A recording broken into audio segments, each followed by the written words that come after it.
امام صاحب نماز ادا کر رہے ہیں تو نماز امام صاحب اگر رکوع میں ہے تو بہت سے لوگ آتے ہی آستین اوپر چڑھی رہتی اور سیدھا نیت باندھ کے رکوع میں چلے جاتے.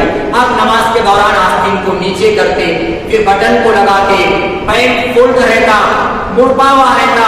لیکن ایک بات ذہن میں رکھیں, نماز کے لیے جب آپ آ رہے ہو تو اللہ کی بارگاہ میں کھڑے ہونے کا ادب دیکھیے. اگر رکعت چھوٹتی ہے تو چھوٹنے دیں, رکعت اگر چھوٹتی ہے تو چھوٹنے دیں, کوئی حرج نہیں. آپ اکیلے پھر اس رکعت کو ادا کر سکتے, پوری کر سکتے. لیکن اللہ کی بارگاہ میں کھڑے ہونے کا ادب یہ رکھے کہ آپ آئے تو آستین نیچے کر دیں, ٹھیک ہے, بٹن کھلے ہو تو اسے لگا دے, کپڑا صحیح کر دے, اور ادب کے ساتھ ٹوپی نہیں پہنی ہو تو ٹوپی پہن لے اور نماز کے لیے کھڑے ہو جائے. بہت سے لوگ ٹوپی پہننا بھی پسند نہیں کرتے. آپ نے بھی دیکھا ہوگا کبھی کبھی بہت سے لوگ ٹوپی نہیں پہنتے. دیکھیں, پہلے کے لوگ عمامہ پہنا کرتے تھے, اس کے بعد دور بدلا ٹوپی پر آئے, اور آج تو ایسے بھی لوگ ہو گئے جو ٹوپی بھی نہیں پہنتے, ٹوپی بھی نہیں پہنتے. فقہاء کرام کا مسئلہ ہے, وہ ان کا فتویٰ ہے, وہ کہتے ہیں اگر کسی نے نماز کو اہمیت نہ دی, نماز کو کسی نے اہمیت نہ دی اور سستی کی وجہ سے ٹوپی نہیں پہنا اور بغیر ٹوپی جان بوجھ کر اگر اس نے نماز پڑھی تو فرمایا گیا اس نے کفر کیا. دیکھیں, نماز پڑھ کر بھی انسان سے کفر ہو رہا ہے. نماز کو اہمیت دینا بہت ضروری ہے, کیونکہ نماز یہ عام عبادت نہیں, یہ تو ایک ایسا تحفہ ہے جس کو اللہ نے اپنے حبیب کو قرب خاص میں بلا کر عطا کیا. اس کو اہمیت دینی چاہیے. آج تو لوگوں کا ذہن یہ بنا کہ لوگ یہ کہتے ہیں آپ کے ابا کا انتقال ہو گیا, مسجد میں ایک جگہ ٹوپی لے کر رکھ دو, آپ کے ابا جنت میں چلے گئے. دیکھیں, ہمارے ابا جنت میں تو نہیں جائیں گے, لیکن ہمارا یہ مسلمان بھائی سست ہو جائے گا, سست ہو جائے گا. کیوں کہ وہ آج تو لوگوں کا یہ خیال ہے گھر سے کیا ٹوپی لانا ہے, مسجد میں ٹوپی تو رہی تھی, مسجد کی ٹوپی لے کر ہم اللہ کے حضور کھڑے ہو جائیں گے اور نماز ادا کریں. ایک بات آپ سے یہ پوچھنا ہے کہ آپ مسجد کی اس چٹائی والی ٹوپی کو پہن کر کیا کسی کے نکاح میں جانا پسند کریں گے؟ محفل میں لوگوں کے سامنے بیٹھنا پسند کریں گے؟ کسی کی شادی میں مسجد کی ٹوپی کو پہن کر جانا گوارا کریں گے؟ جب آپ اللہ کے اس گھر کی یعنی مسجد کی ٹوپی پہن کر دنیا دار کا سامنا نہیں کر سکتے تو پھر اللہ کا سامنا کیسے کر رہے ہو؟ اللہ کے حضور کیسے کھڑے ہوئے؟ کوشش یہ کریں کہ آپ گھر کی ٹوپی لے کر آئیں, لیکن ہاں خدا نہ خواستہ بائی چانس آپ اگر بھول گئے یا کسی وجہ سے جلدی میں آپ آ گئے اور ٹوپی نہیں ملی تو الگ بات ہے, لیکن سستی سے آپ گھر پر ٹوپی ہوتے ہوئے بھی گھر سے بغیر ٹوپی نہ نکلیں, ٹھیک ہے, اس کا خیال کریں. اور دوسری بات لوگوں کے ذہن میں یہ ہے کہ ٹکنے نماز کے اندر, ٹکنے جو ہے نماز کے اندر کھلے رہنا چاہیے, دکھنا چاہیے, ہے نا, یہ ذہن میں ہے. اگر ٹکنے چھپ گئے تو نماز نہیں ہوگی, یہ لوگوں کے ذہن میں ہے. ایک بات دیکھیے, ٹکنے چھپانا اور دکھانا یہ اصل نہیں ہے, یہ اصل نہیں ہے.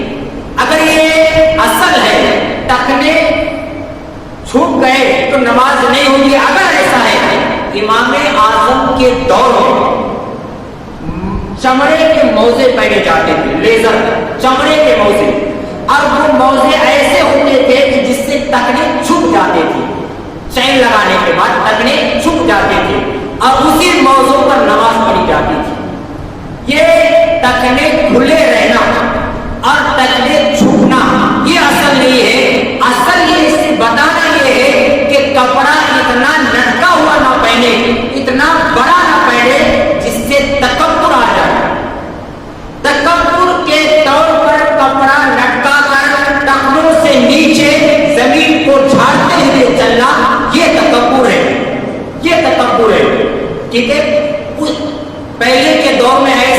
بادشاہ ہوا کرتے تھے جن کے لباس ایسا ہوتا تھا کہ آگے کا دامن گھٹنوں تک ہوتا تھا اور پیچھے کا دامن 6 میٹر 8 میٹر کا ہوتا تھا، اور جب بادشاہ چلتا تھا تو اس شان سے چلتا تھا کہ پیچھے کے غلام اس کے کپڑے کو ہاتھ میں لے کر سمیٹ کر آہستہ آہستہ بادشاہ کے پیچھے چلتے تھے، آہستہ آہستہ بادشاہ کے پیچھے چلتے تھے، تو آگے اکڑ کر چلنے والا بھی انسان اور پیچھے دامن کو ہاتھ میں لے کر چلنے والے غلام بھی انسان، اس طرح سے چلنا یہ تکبر ہے، یہ تکبر ہے۔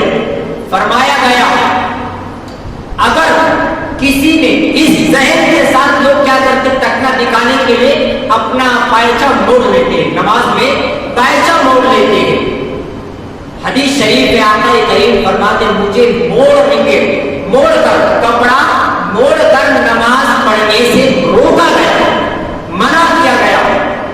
اب کوئی بھی شخص اپنے پائچے کو موڑ کر اگر نماز پڑھے گا تو فقہاء کرام کا مسئلہ ہے، ان کا فتویٰ ہے، فرمایا گیا اگر وہ کپڑا پائچہ موڑ کر فوڑ کر کے اگر کسی نے نماز پڑھا تو نماز پڑھنے کے بعد پھر اسے یہ حکم دیا جائے گا کہ کپڑا جو فولڈ کیا ہے، جو موڑا ہوا پائچہ ہے، اسے کھول دے اور دوبارہ سے پھر نماز کو لوٹا دے، دوبارہ نماز پڑھنے کا اسے لوٹانے کا حکم دیا جائے۔ کیوں کہ کپڑا موڑ کر، کپڑا فولڈ کر کے، پائچہ موڑ کر نماز پڑھنا مکروہ تحریمی، کیا ہے؟ مکروہ تحریمی ہے، اور مکروہ تحریمی کی وجہ سے اسے نماز دوبارہ لوٹانا پڑے گا، نماز نہیں ہوگی، فاسد ہو جائے گی، نماز کو پڑھنا پڑے گا، ٹھیک ہے۔ اور اگر کپڑا لمبا ہے تو حکم یہ ہے کہ اسے موڑے نہیں، چھوڑ دے۔ کپڑا اگر بڑا ہے، ٹخنوں سے نیچے چلا گیا اور تکبر کی وجہ سے نہیں ہے تو یاد رکھیں آپ کی نماز مکروہ تنزیہی ہوگی اور نماز کو لوٹانا نہیں پڑے گا۔ اگر فولڈ کیا نماز پڑھا تو مکروہ تحریمی، اور لمبا رہا فولڈ نہیں کیا اور ٹخنوں سے نیچے ہے تو نماز مکروہ تنزیہی ہوگی، اور تنزیہی کا حکم یہ ہے کہ نماز دوبارہ لوٹانے کی ضرورت نہیں، ٹھیک ہے۔ یہ بات آپ کو سمجھ میں آئی، یہ نماز کے پہلے کی کام ہے۔ اب جب نماز کے لیے آپ کھڑے ہو تو آپ کے پیروں کے بیچ میں 4 انگل کا فاصلہ ہوگا، ٹھیک ہے، 4 انگل کا فاصلہ ہوگا۔ اس طرح سے آپ کھڑے ہو اور آپ کا سینہ قبلے کی طرف، آپ کی ہتھیلی قبلے کی طرف، آپ کی نگاہیں قبلے کی طرف۔ جب کھڑے ہو گئے، نیت مثال کے طور پر آپ 2 رکعت نماز پڑھ رہے ہیں، سنت ہو یا فرض ہو، ٹھیک ہے، نیت اس طرح کرے، نیت کی میں نے 2 رکعت نماز فرض واسطے اللہ تعالیٰ کے، منہ میرا طرف کعبہ شریف کے، اگر امام کے پیچھے پڑھ رہے تو بولو پیچھے امام کی، ٹھیک ہے، اور نیت اس طرح کرے گے کہ آپ کے دونوں انگوٹھے کان کے لو کو چھو لیں گے، ٹھیک ہے، اس طرح سے، اور ہاتھ نیت باندھتے وقت بہت سے لوگ ہاتھوں کو جما لیتے اس طرح سے، ہاتھ اس طرح سے، انگلیاں پیچھے کی طرف جاتی ہیں، ایسا بھی نہیں ہونا چاہیے، چپکی بھی نہیں ہونا چاہیے، نارمل میں ہاتھ جیسے آپ نیچے رہتے آپ کے ہاتھ، اسی طرح سے آپ آسانی سے ہاتھوں کو کانوں تک لے جائیں، خود بخود آپ کے ہاتھ قبلہ رو اٹھ جائے، ٹھیک ہے، قبلے کی طرف اس طرح آپ کا ہاتھ بھی ہو، سینہ بھی قبلے کی طرف ہو، نگاہیں بھی قبلے کی طرف ہو، اور جب آپ نیت باندھیں گے تو اللہ اکبر کہتے جیسے جیسے ہاتھ آپ نیچے لائیں گے تو آپ کا سر بھی نیچے آئے گا، نگاہیں بھی نیچے آئے گا۔ اب جب آپ نیت باندھیں گے تو اس طرح نیت باندھیں گے اللہ اکبر، تو ہاتھ آپ کا پہلے الٹا ہاتھ آپ ناک کے نیچے باندھیں گے، ٹھیک ہے، اس طرح سے، دوسرا سیدھا ہاتھ آپ اس طرح سے لائیں گے اور اپنا یہ ہتھیلی اس منگل پر رکھ دیں گے، ٹھیک ہے، اس طرح سے کہ 3 انگلیاں آپ کی اوپر کی طرف رہے گی اور یہ کنگلی اور انگوٹھے سے آپ ہلکا بنائیں گے اس طرح سے, اور ہاتھ ناک کے نیچے ہوگا. اب جیسے ہاتھ نیچے آئے گا تو آپ کا سر بھی نیچے ہوگا, تو نگاہیں جو قبلے کی طرف کی وہ پیشانی سجدے کی جگہ پر ہوگی, ٹھیک ہے, نگاہیں سجدے کی جگہ پر اور ہاتھ آپ کا ناک کے نیچے. بہت سے لوگ نیت باندھتے, نیت کی میں نے 2 رکعت نماز فرض واسطے اللہ تعالیٰ کے منہ میرا طرف کا بچے بولتے اس طرح, منہ رہتا نیچے اور زبان سے کہتے کعبے کی طرف, ٹھیک ہے, اس طرح سے نہیں ہونا چاہیے, اس طرح نیت باندھتے. آپ ہر چیز آپ کی قبلہ ہونا چاہیے, ہر چیز, ہاتھ بھی قبلے کی طرف, سینہ بھی قبلے کی طرف اور نگاہیں بھی قبلے کی طرف, اس طرح سے نیت باندھتے وقت. اور جیسے ہاتھ آپ نیچے لائیں گے تو ہاتھ کے ساتھ ساتھ آپ کی نگاہیں بھی نیچے آئیں گی, ٹھیک ہے, سجدے کی جگہ پر آپ کی نگاہیں جم جائے گی اور ہاتھ ناک کے نیچے ہوگا. پھر آپ کو ثنا پڑھنا ہے. سب سے پہلے آپ کیا پڑھیں گے؟ ثنا. عام طور پر ہمیں بچپن میں جب ہم عربی جاتے تھے تعلیم سیکھنے کے لیے تو ہم کو یاد دلایا جاتا تھا پڑھو ثنا سبحان اللہ, اس طرح سے ہمیں پڑھایا جاتا تھا. اور بہت سے لوگ آج بھی نیت باندھنے کے بعد پڑھتے ثنا سبحان اللہ. دیکھیں ثنا نہیں پڑھنا ہے, یہ ٹائٹل کو چھوڑ دینا ہے, نام نہیں, ٹھیک ہے, ثنا نہیں پڑھنا ہے, صرف سبحان اللہ سے آپ شروع کریں, ٹھیک ہے, پورا آپ ثنا پڑھ دیں گے نماز میں سب سے پہلے. اس کے بعد تعوذ اور تسمیہ, اعوذ باللہ اور بسم اللہ ایسا سے پڑھیں, ٹھیک ہے, اور پھر آپ سورہ فاتحہ شروع کریں. اکیلے نماز پڑھتے تو کیا کریں گے؟ سورہ فاتحہ شروع کریں گے, اور سورہ فاتحہ ختم کرنے کے بعد آپ آہستہ سے کیا کہیں گے؟ آمین.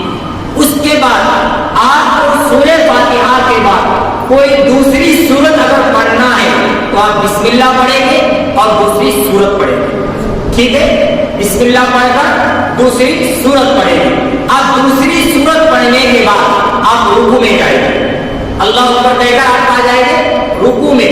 اور رکوع میں جانے کی ترتیب یہ ہے, آپ جب رکوع میں جائیں گے تو آپ رکوع میں جانے کے بعد اپنے ہاتھوں سے گھٹنوں کو پکڑ لیں, ٹھیک ہے, اچھے سے پکڑ لیں گے.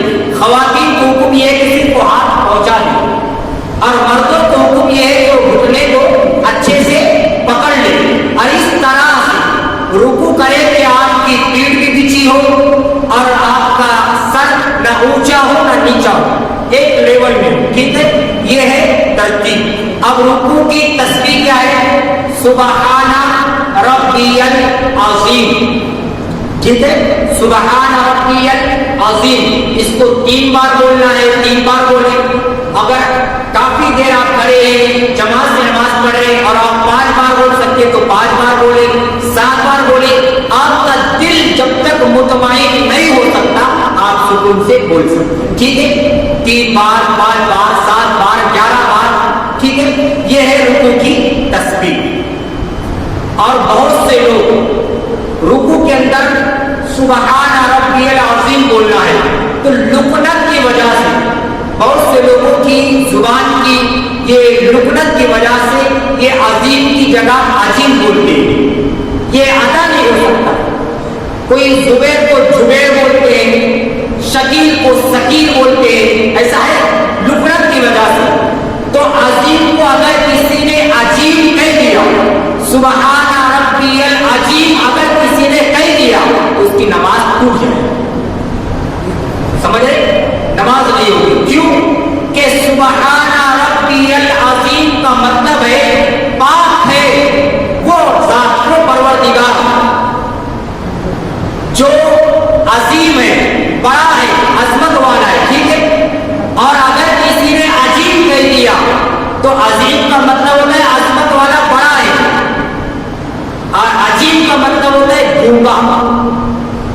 تو گویا کہ اس نے نماز کیا کہا, جو گونگا ہے, تو معنی بدلنے کی وجہ سے اس کی نماز ٹوٹ جائے. تو اس کو حکم دیا گیا اگر عظیم نہیں بول پاتے تو اسلام میں اس کو یہ کہا گیا کہ تم سبحان ربی الکریم بولے.